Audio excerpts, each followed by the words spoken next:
사실상 마무리된 것으로 이르면 5년 뒤인 2026년 319개 병상 규모로 대전시 용은동에 문을 열 계획입니다.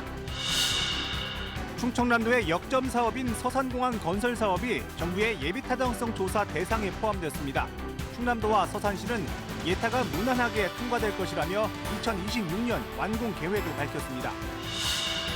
양계 농가가 밀집한 천안에서 고병원성 조류 인플루엔자가 검출됐습니다. 바이러스는 야생조류 분변에서 나왔는데 방역당국은 위기 단계를 심각으로 올리고 차단 방역에 나섰습니다. 이른바 고발사주 의혹을 수사 중인 공수처가 손준성 검사에 이어 국민의힘 김웅 의원을 소환했습니다. 김 의원은 공수처의 부당한 선거 개입이라고 반발했습니다.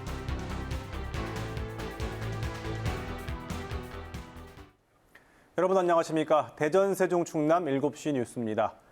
오늘은 우리 지역 일부 공무원들의 기강회의와 관련한 소식으로 뉴스 시작합니다.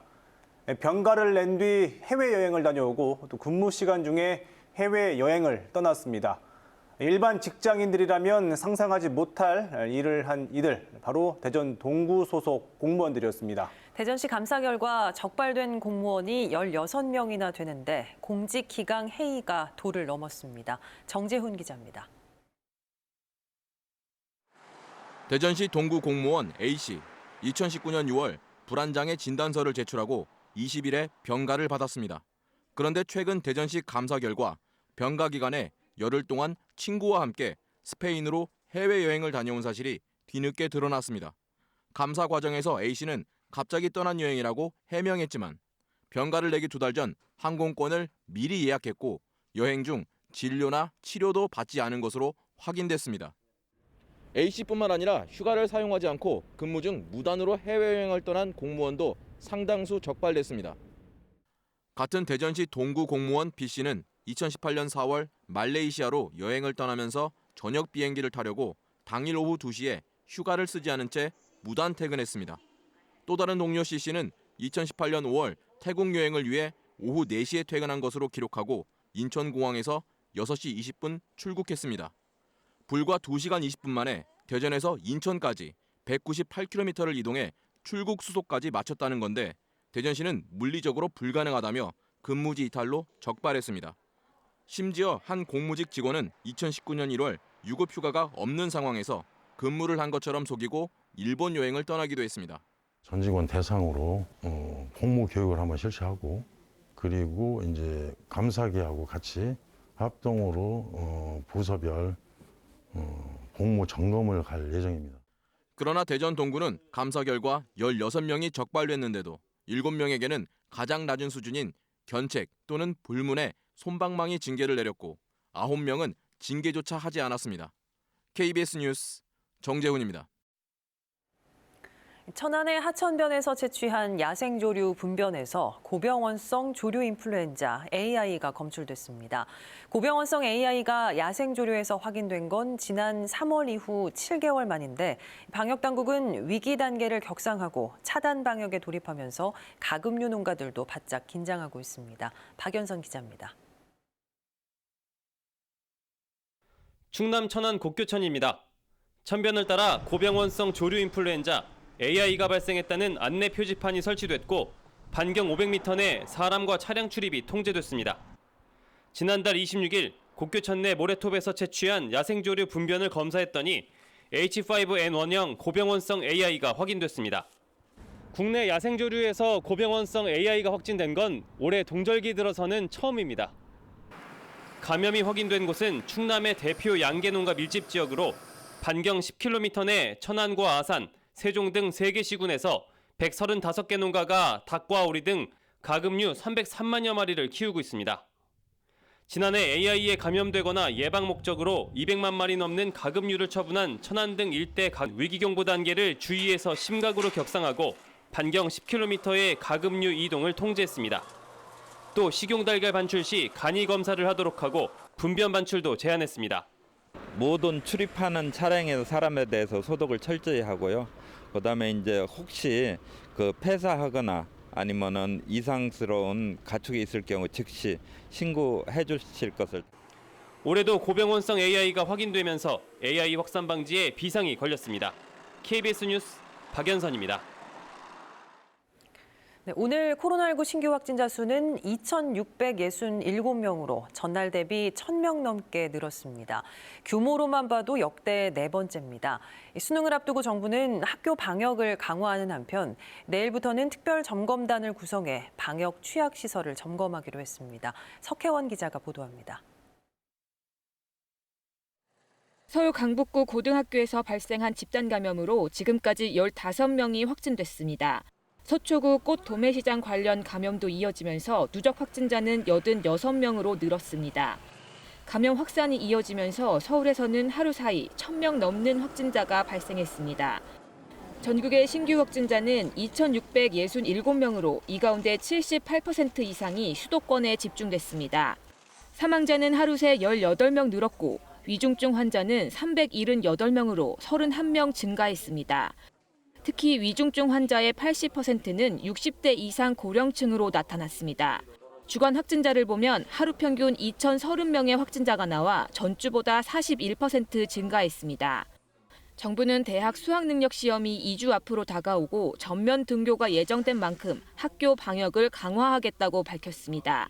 과대 과밀학교에는 방역 인력을 추가 지원하는 한편 수도권 학교를 중심으로 이동형 PCR 진단검사를 확대해 나가도록 하겠습니다. 감염병 전담병원 가동률은 53%, 중환자 전담 치료병상 가동률은 46%입니다.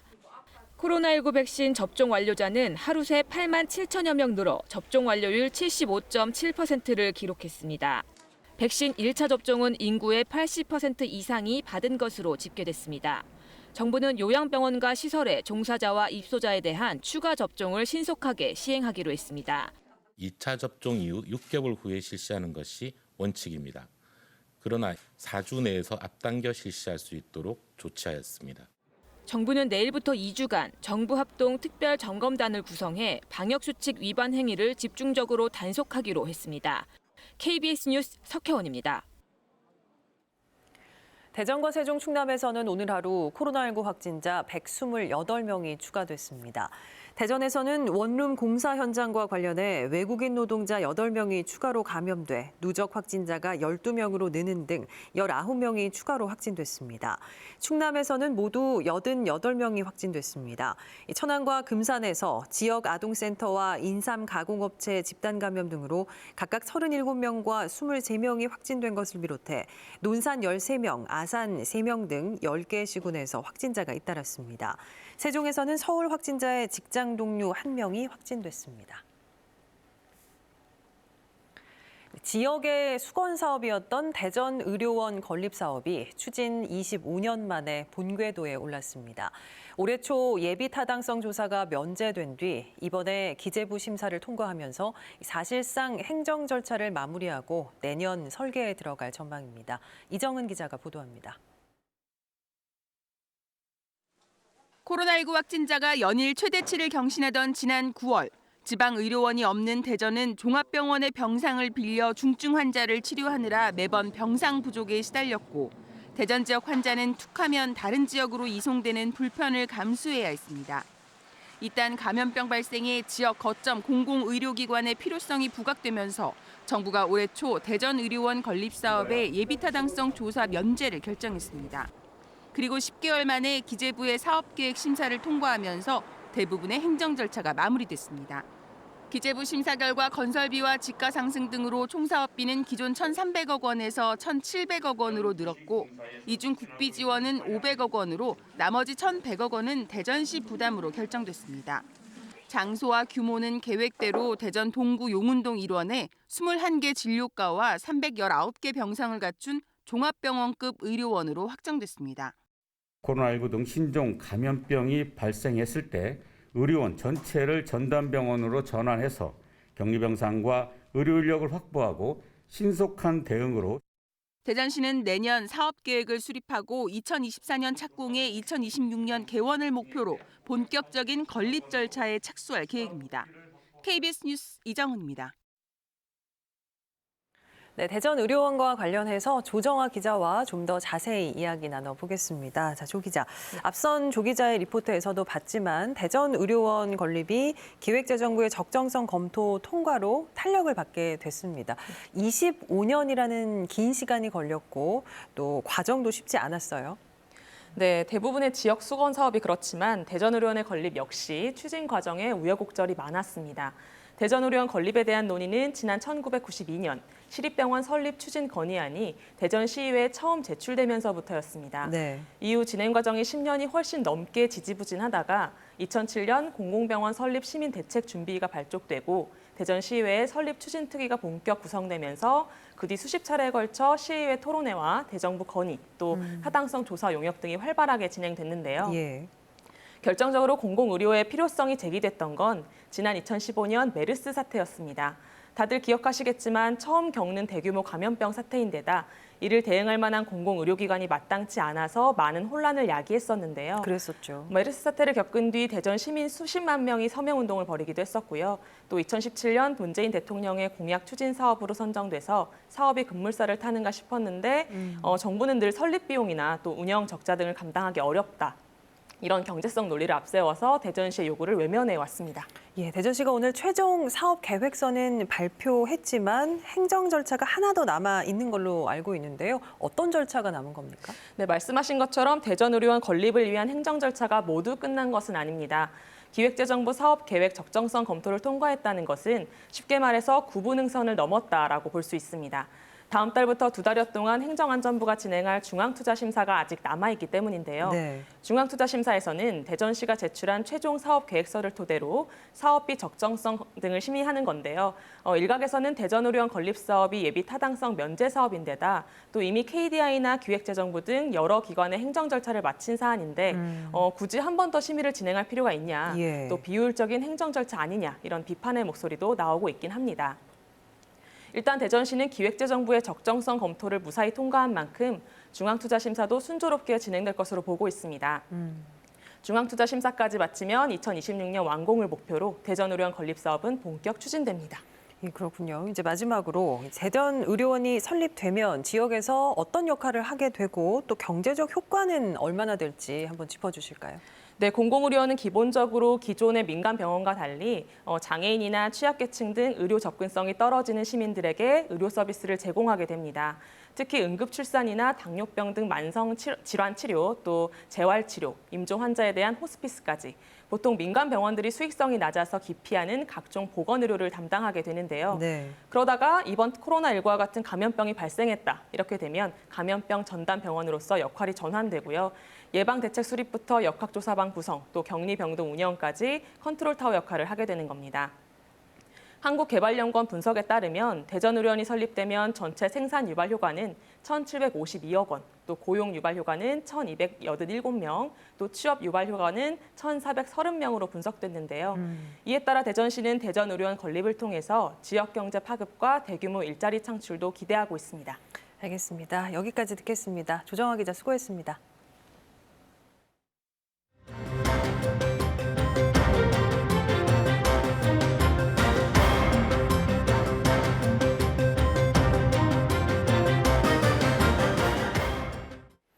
네, 다음 소식입니다. 이른바 고발사주 의혹과 관련해 어제 손준성 검사를 소환한 공수처가 오늘은 국민의힘 김웅 의원을 소환했습니다. 김 의원은 출석에 앞서 공수처의 부당한 선거 개입이라고 반발했습니다. 보도에 박진수 기자입니다.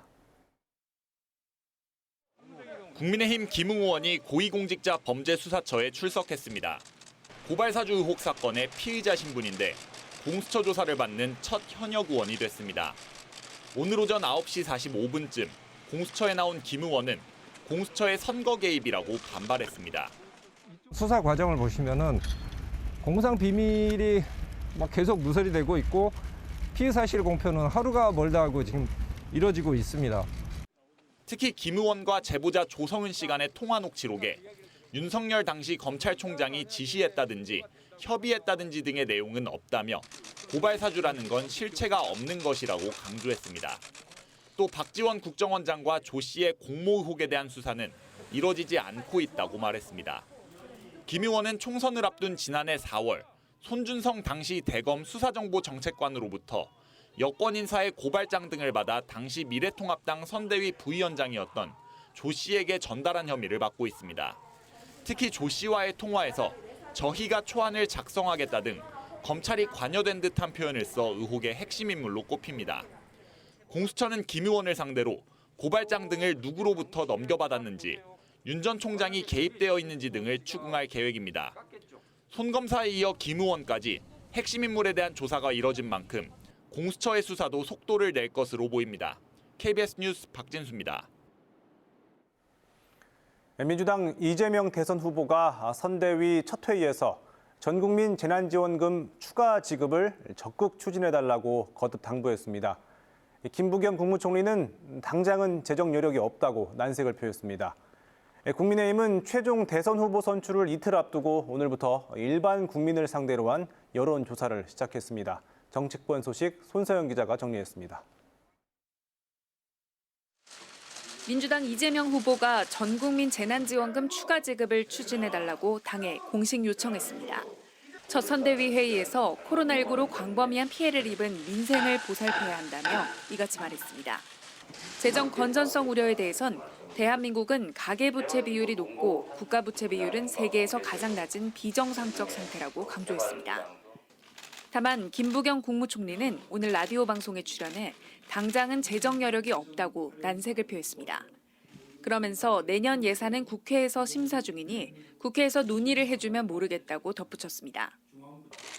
국민의힘은 최종 대선 후보 선출을 위한 당원 ARS 투표와 함께 일반 국민 여론조사에 들어갔습니다. 오늘부터 이틀 동안 진행되는데 당원 투표와 여론조사가 50%씩 모레 최종 결과에 반영됩니다. 후보들은 막판 총력전에 나섰습니다. 윤석열 후보는 청년들을 만나 군 인권 개선 방안을 논의하는 등 2030 표심 공약에 집중했습니다. 홍준표 후보는 관권 선거 중단과 함께 대장동 의혹 특검을 촉구하며 전통 보수 지지층을 향해 지지를 호소했습니다. 유승민 후보는 여의도 공원에서 거리 인사를 하며 막판 지지를 당부했고, 원희룡 후보는 5.18 무지를 참배한 뒤 역사인식의 한계를 드러내는 실언과 망언들이 나오지 않도록 노력하겠다고 말했습니다. KBS 뉴스 손서영입니다. 이달부터 시작된 이 단계적 일상 회복에 대해서 대체로 환영하는 분위기가 감지되고 있는데 방역 패스를 두고는 진통이 계속되고 있습니다. 실내 체육시설 종사자들이 오늘 집회를 열고 방역 패스 철회를 요구했습니다. 백신 미접종자에 대한 차별이라는 의견도 나오고 있는데 정부는 접종자와 미접종자 모두를 보호하기 위한 불가피한 조치라고 밝혔습니다. 김혜주 기자가 보도합니다. 서울의 한 실내 체육시설. 지난해 문을 열었지만 1년 가까이 영업을 하지 못했습니다. 단계적 일상 회복 이후를 기대했지만 방역 패스 도입으로 다시 어려움을 겪고 있습니다. 한 분 한 분 다 저희가 접종 여부에 대해서 여쭤봐야 되는 상황이고, 이 미접종자라는 이유로 차별 대우를 받는다라는 그런 인지 때문에 환불을 요청하시는 분들이 상당히 많습니다. 백신 능력 철회하라! 결국 요가와 헬스장 등 실내 체육시설 종사자들은 다시 길거리로 나왔습니다. 방역 패스를 즉각 폐지하라고 주장했습니다. 실내 공간에서 운동하니까 위험하다는 그런 비과학적인 기준 말고 요가 시설이 왜 고위험 시설인가에 관한 납득할 만한 데이터를 제시해 주십시오. 하지만 일부 이용자들은 도입의 필요성에 공감합니다.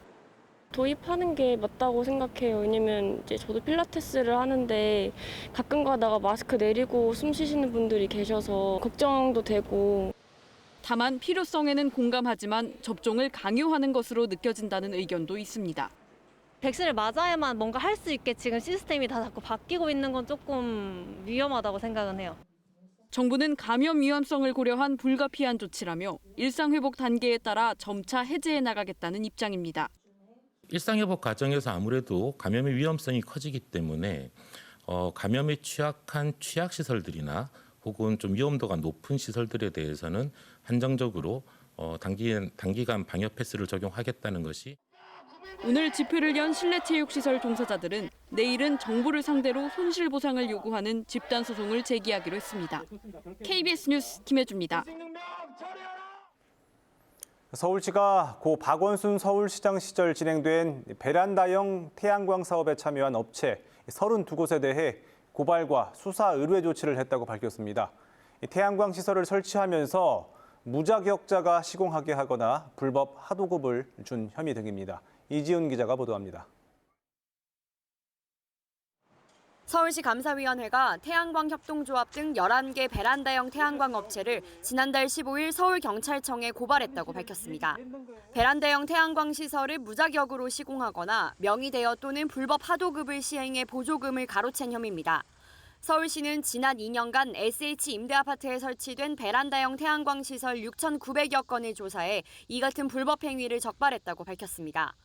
특히 전체 태양광 시설 가운데 약 79%가 일용 인부를 고용하거나 명의대여 불법 하도급으로 설치됐는데 4대 보험 납부를 회피하기 위한 것으로 서울시는 보고 있습니다. 시민들이 내야 할 태양광 장비 자부담금을 대납한 정황이 있는 업체 7곳도 지방보조금법 위반으로 경찰에 수사 의뢰됐습니다. 이들은 태양광 보급에 따른 보조금을 받기 위해 시민 자부담금 9,200만 원을 대신 납부한 혐의를 받고 있습니다. 업체들은 시민들의 자부담금을 대납하더라도 서울시로부터 더 많은 설치 보조금을 받는 것이 유리하다는 판단을 한 것으로 보입니다. 한편 앞서 지난 9월 서울시 기후환경본부는 사후 관리를 피하기 위해 고의 폐업한 14개 태양광 업체를 공무집행 방해 혐의로 검찰에 고발했습니다. 서울시는 태양광 사업 본 감사 결과는 감사위원회 의결을 거쳐 연내 공개할 예정이라고 밝혔습니다. KBS 뉴스 이지윤입니다. 충남의 최대 역점 사업 중 하나인 서산공항 건설 추진에 청신호가 켜졌습니다. 이 사업이 정부의 예비 타당성 조사 대상에 포함돼 공항 유치에 한 발 더 다가서게 됐습니다. 충남도와 서산시는 즉각 환영의 입장을 내고 예비 타당성 조사 통과를 위해 모든 힘을 쏟기로 했습니다. 홍정표 기자가 보도합니다. 기획재정부 재정사업평가위원회 심의에서 올 3분기 예비 타당성 조사 대상으로 서산공항이 최종 선정됐습니다. 지난 8월 공항 기본계획비 정부 예산 반영, 그리고 9월에는 제6차 공항개발 종합계획에 포함된 데 이은 쾌거입니다. 도는 지금까지 해온 것처럼 철저한 자료 준비와 대응으로 예타 통과를 위해 총력을 다하겠습니다. 이로써 내년 예산안에 반영된 기본계획 수립비 15억 원의 집행이 가능해졌습니다. 이미 2017년 진행된 국토부의 사전 타당성 연구에서도 비용 대비 편익이 1.32로 높게 나온 데다 그 뒤 충남 혁신도시 지정과 천주교 순교 성지의 국제 성지 지정 등 국내외 항공 수요를 이끌 기반들이 추가되면서 예비 타당성 조사 통과는 무난할 것으로 예상됩니다. 2017년 1.32의 BC보다 월등히 높은 점수를 받을 것으로 기대하고 있고요. 이번에 반드시 충남의 하늘길을 서산에서 열어가도록. 서산공항은 기존 공군부대 활주로를 활용하기 때문에 여객터미널과 유도로 건설만 필요해 필요 예산이 500억 원 정도로 다른 공항에 비해 현저히 낮고 개항도 앞당길 수 있습니다. 충남 서해안 관광 활성화는 물론 기존 기반 산업과의 연계 효과도 클 것으로 기대됩니다. 이미 민간 경제 지역으로는 충분히 활성화가 돼 있습니다. 천안 아산 지역도 있고요. 철강단지도 있고요. 이러한 지역과 연계한다면 충분한 시너지가 있고. 서산공항은 최대 관문인 예비 타당성 조사를 통과하면 내년 기본계획 수립을 시작으로 2024년쯤 첫 삽을 떠 오는 2026년 완공될 예정입니다. KBS 뉴스 홍정표입니다. 네, 이 예비 타당성 조사 대상에 오른 서산공항 이슈 좀 더 자세히 짚어보겠습니다. 맹정호 서산시장 직접 나와 있습니다. 어서 오십시오, 시장님. 네, 반갑습니다. 네, 축하를 드리겠습니다. 감사합니다. 수건 사업이었는데 네. 이 사업이 예비 타당성 조사 대상에 최종 선정이 됐는데 앞으로 어떤 절차가 남아 있을까요?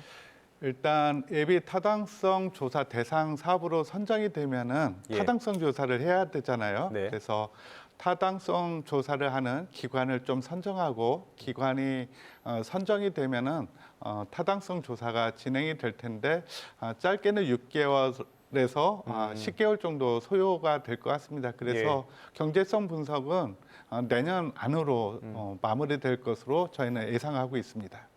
그러면 예타 통과 가능성은 어떻게 보세요? 100% 통과될 것으로 저는 생각하고 있고요. 예. 통과에 또 자신이 있습니다. 그렇게 생각하시는 근거가 있을까요? 네, 2017년도 국토부에서 사전 타당성 조사를 했는데 그때 경제성이 1.32점 아주 높게 나왔고요. 그 이후에 충남도가 혁신도시로 지정이 되었고 서산 해미성지가 국제성지로 또 선포가 되었습니다. 특히 충남도와 서산시가 지금 가로림만의 해양정원을 추진하고 있는데 이렇다면은 2017년보다 항공 수요가 아무래도 높아져서 경제성도 높게 나올 것으로 저희는 예상하고 있습니다. 그렇군요. 그럼 예타 통과를 가정하고 질문을 드리겠습니다. 네. 그러면 완공은 언제쯤으로 예상하십니까? 완공은 2026년 정도로 예상을 하고 있는데요. 2026년 말씀하시는 거죠? 2026년 비행기가 취항할 것으로 보고 있는데요. 이제 예타가 진행이 되고 기본 계획이 수립이 되고 실시 설계가 되고 또 공사를 하면은 2006년도에는 민간 항공기가 취항할 것으로 저희는 보고 있습니다. 2026년에는 취항할 것 같다. 그러면 공군 비행장을 활용하는 건데 아마도 청주공항하고 비슷한 방식으로 운영이 되겠습니다.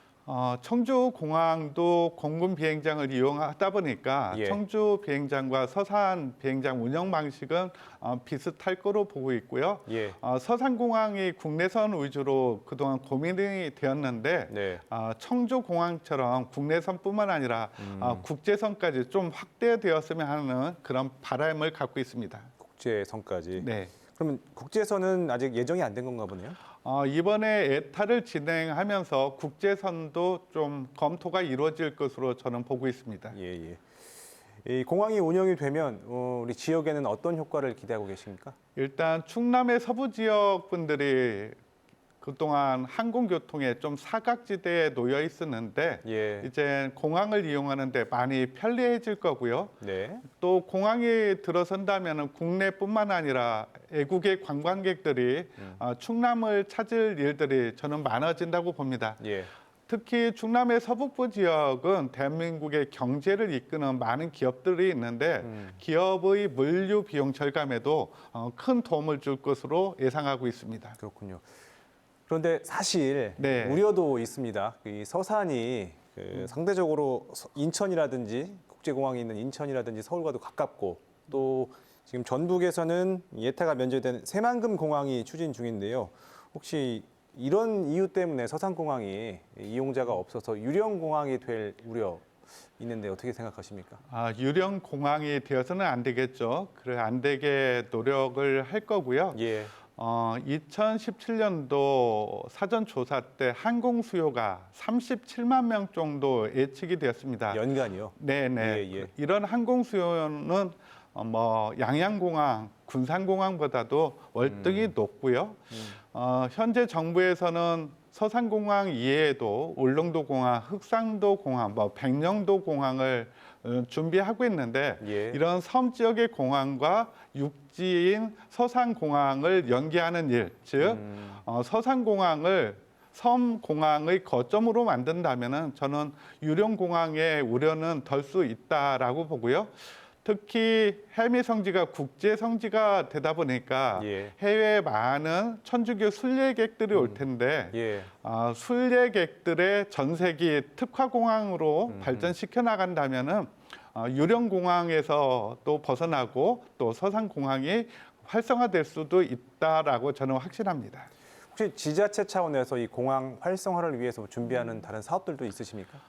저희 시에서는 일단은 이번 서산공항이 차질 없이 진행되기 위해서 진입도로에 대한 공사를 충남도와 함께 추진하고 있고요.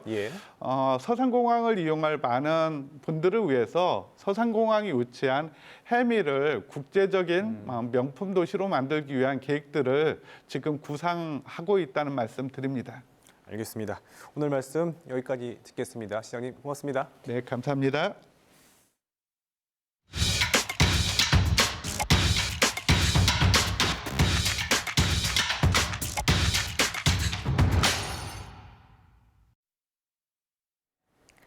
너무 일찍 태어나서 생명이 위태로웠던 한 쌍둥이 자매. 생사를 넘나드는 시간을 이겨내고 기적같이 무럭무럭 성장해 100일을 맞았는데요. 이런 기적 뒤에는 대학병원 의료진의 집중 치료와 헌신적인 간호가 있었습니다. 퇴원을 앞둔 쌍둥이 자매 가족을 황정환 기자가 만나봤습니다. 그대를 축하합니다. 그대를 축하합니다. 신생아 중환자실에 100일을 축하하는 자리가 마련됐습니다. 주인공은 지난 7월 초미숙아로 태어난 선물과 열무 쌍둥이 자매. 생사의 갈림길에서 꿋꿋이 잘 버텨낸 쌍둥이를 품에 안은 부모는 끝내 눈물을 보입니다. 잘 살아주라. 고마워. 100일 전만 해도 누구도 쌍둥이의 생존을 장담하지 못했습니다. 쌍둥이는 정상 출산보다 16주나 빠른 24주 만에 세상에 나왔습니다. 몸무게는 각각 500g과 700g, 어른 손바닥보다 작았습니다. 신체 기관이 제대로 자라지 않아 스스로 숨조차 쉴 수 없었고 쇼크와 저산소증 등 응급 상황이 연이어 찾아왔습니다. 동생은 생후 한 달 만에 심장 수술까지 받았습니다. 아기 상태가 어떻게 될지 모르는 상황이어서 모든 의료진들이 초긴장 상태에서 아기를 돌봐야 했고 의료진의 이런 헌신으로 쌍둥이 자매는 고비를 넘기고 2달 만에 인공호흡기를 뗐습니다. 지금은 2, 3주 후면 퇴원이 가능할 정도로 건강을 회복한 상태입니다. 부모님들이 믿어주시고 그다음에 아기들이 힘을 내준 거 가장 클 것이고 그 이외에도 여러 가지 예전과는 다른 발전한 의료 기술이 같이 도움이 되면서 생존율이 40%에 불과할 만큼 초미숙아로 태어난 쌍둥이 자매. 어른에게도 힘든 고비를 이겨내며 하루하루 기적을 만들어가고 있습니다. KBS 뉴스 황정환입니다. 코로나19로 집에서 요리하는 시간도 많이 늘었죠. 지저분해진 주방은 주방용 세정제를 사용하면 손쉽게 청소할 수 있는데요. 일부 분무용 제품의 경우 자칫 인체에 큰 손상을 줄 수 있어서 각별한 주의가 요구됩니다. 보도에 김나연 기자입니다. 조리용 가스레인지 곳곳에 기름때가 끼었습니다. 세정제를 뿌리고 닦아내자 말끔하게 제거됩니다. 냄새가 이 세정제가 냄새가 독해요. 간편하면서도 빠르게 깨끗하게. 한국소비자원이 시중에서 주로 판매되는 분무용 주방세정제 7개 제품을 시험해봤더니 분무액이 눈에 들어갈 경우 안구를 훼손할 수도 있는 것으로 드러났습니다. 배양된 수정란에 제품을 넣고 변화를 관찰했더니 혈관이 응고되거나 터지는 현상이 확인됐다며 사람 피부와 안구에도 비슷한 위해를 미칠 수 있다고 봤습니다. 분무액이 피부에 닿거나 흡입되지 않도록 제품을 사용하실 때 눈높이보다 높은 곳에는 사용하지 않는 것이 바람직합니다. 실제 최근 2년 새 한국소비자원에 신고된 주방세정제 피해 사례 중 36% 정도가 안구 손상 등의 피해로 분석됐습니다. 제품 성능 평가에서는 대부분 양호한 수준으로 큰 차이는 없었지만 가격은 최대 3.5배까지 차이가 났습니다. 가장 싼 제품과 가장 비싼 제품의 차이가 한 3.5배 정도 나타났습니다. 여러 가지 항목을 고려해서 합리적으로 선택하는 게 필요하겠습니다. 한국소비자원은 시험 결과 대부분 주방용 세정제가 품질과 안정성 등에서 큰 문제가 없다면서도 인체에 피해를 줄 수 있는 만큼 사용 시 마스크나 장갑 등 보호구를 적절히 사용해달라고 당부했습니다. KBS 뉴스 김나연입니다. 대전 시민들은 도시철도 2호선 트램의 외관 디자인으로 우주인 헬멧 모습을 선호하는 것으로 나타났습니다. 대전시는 지난달 26일부터 일주일 동안 실시한 트램 외관 디자인 선호도 조사에서 참여자 5,904명 가운데 65.7%인 3,877명이 과학수도 대전시를 상징하며 또 우주인 헬멧을 형상화한 특별한 발견을 꼽아 1위에 선정됐다고 밝혔습니다. 대전시는 이번에 선정된 차량 디자인에 도시 환경과 잘 어울리는 색상을 입혀 다음 달 중 2차 선호도 조사를 진행한 뒤 연말쯤 공공 디자인 심의를 거쳐 트램 외관 디자인을 확정할 계획입니다. 초등학생 아들을 둔 여자친구에게 학대를 종용해 아이를 숨지게 한 혐의로 기소된 남성에게 검찰이 중형을 구형했습니다. 오늘 대전고법 형사 1부 심리로 열린 38살 A씨의 파기환송심에서 검찰은 징역 22년을 내려달라고 재판부에 요구했습니다. 앞서 항소심 재판부는 A씨에게 상해치사죄를 적용해 징역 10년을 선고했지만 대법원은 공동전범으로 보고 아동학대치사죄를 적용해야 한다며 이 사건을 대전고법으로 되돌려보냈습니다. A씨는 2019년 연인관계였던 30대 B씨에게 훈계를 빌미로 B씨의 초등학생 친아들을 폭행하도록 지시해 결국 아들을 숨지게 한 혐의로 기소됐습니다.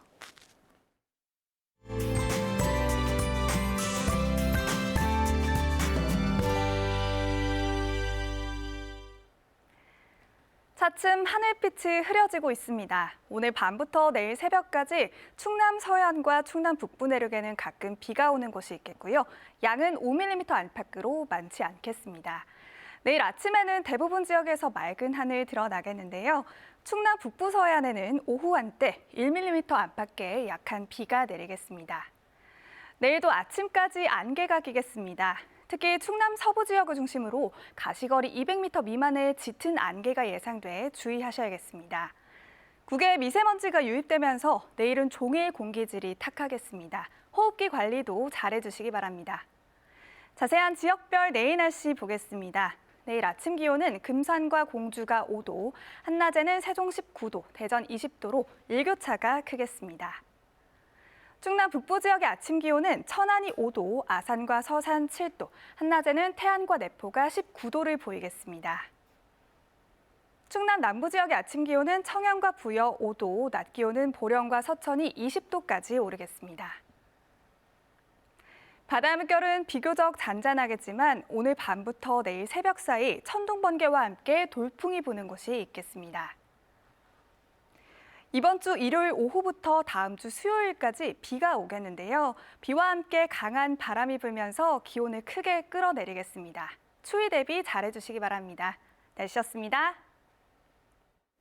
서산 대산항에 2016년 문을 연 국제 여객선 터미널입니다. 개통 당시 크루즈선 운항 등으로 국내외 관광객을 모을 것으로 기대를 모았는데요. 현실은 5년째 개점 휴업 상태입니다. 네, 서산공항이 예타 대상으로 선정되면서 사업 추진이 점차 가시화되고 있는데요. 철저한 준비로 국제 여객선 터미널의 전철을 밟지 않길 바랍니다. 7시 뉴스 마칩니다. 내일 뵙겠습니다.